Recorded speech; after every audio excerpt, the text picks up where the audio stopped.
everybody, this is Francesco Abbruzzino with another live and unedited Rogue Rant. What am I ranting about today? The presidential decree to send troops. The Bush and Obama administrations have conspired to send at least 120 U.S. troops to Somalia without the consent of Congress or the knowledge of the public. Here's the issue, folks. Under the U.S. Constitution, Congress, and not the President, is given sole power to make rules for the government and regulation of the land and naval forces, in addition to war powers. However, once again, the President has decided to ignore the rule of law and blatantly take unconstitutional action in Somalia.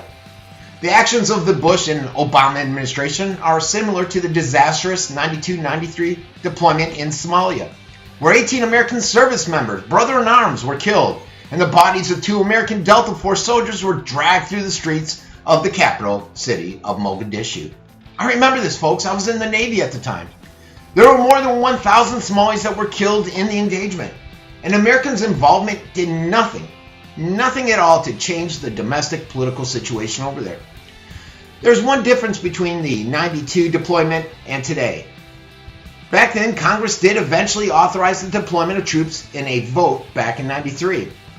However, the current Congress has shown no interest in authorizing or even acknowledging this intervention, apparently preferring to grant the President kingly powers by default. Several conflicts have started without a declaration of war by Congress, and Somalia is not the first, folks. Remember the Korean War, where the U.S. was mandated to go as a member of the UN Security Council?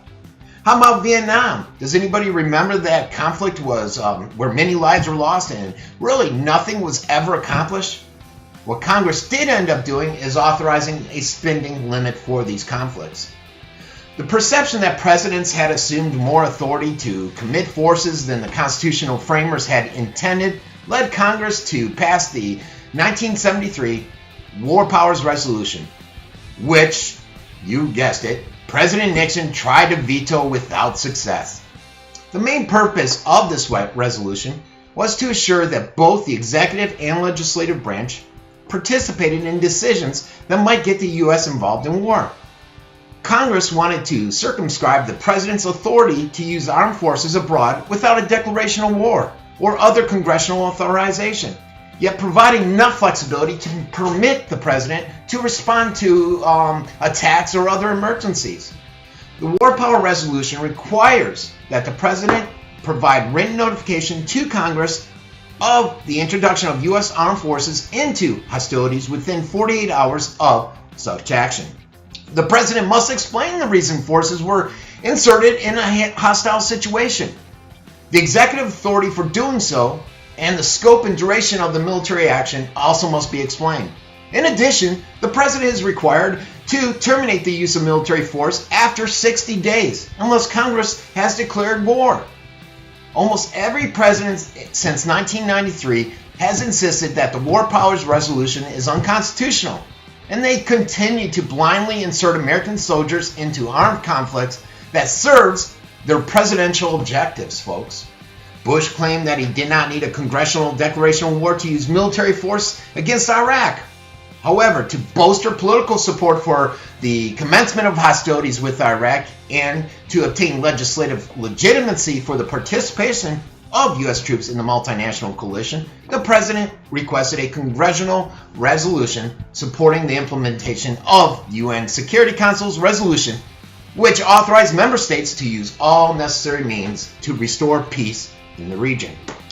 President Obama faced criticism that crossed the political divide for not seeking congressional authorization before ordering American military to join in the attacks of Libyan air defenses and government forces.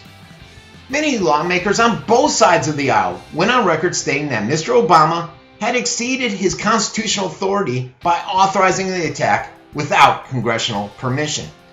Obama decided to send Congress a 2-page letter where he stated that as the commander-in-chief, he had constitutional authority to authorize these strikes. He wrote that the strikes would be limited in scope and duration, and that preventing a humanitarian disaster in Libya was in the best interest of American foreign policy and national security goals. Are we seeing that today in Libya, folks? We're seeing a humanitarian nightmare. Congress said okay and passed a resolution approving all the king's actions. Critics say that the merits of the Libya operation and its legality under international law are matters separate from the domestic legal question of who has authority to decide whether the United States will take part in combat.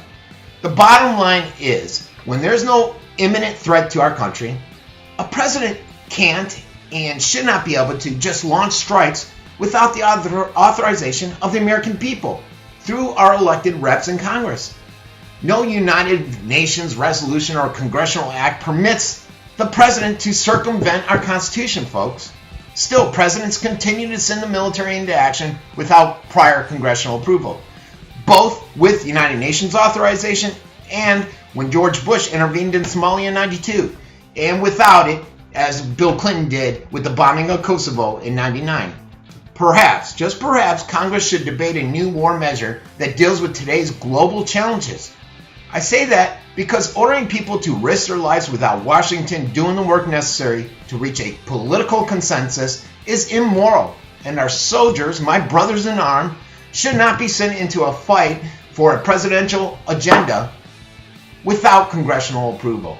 This has been Francesco Abbruzzino with another live rant, rogue rant that is.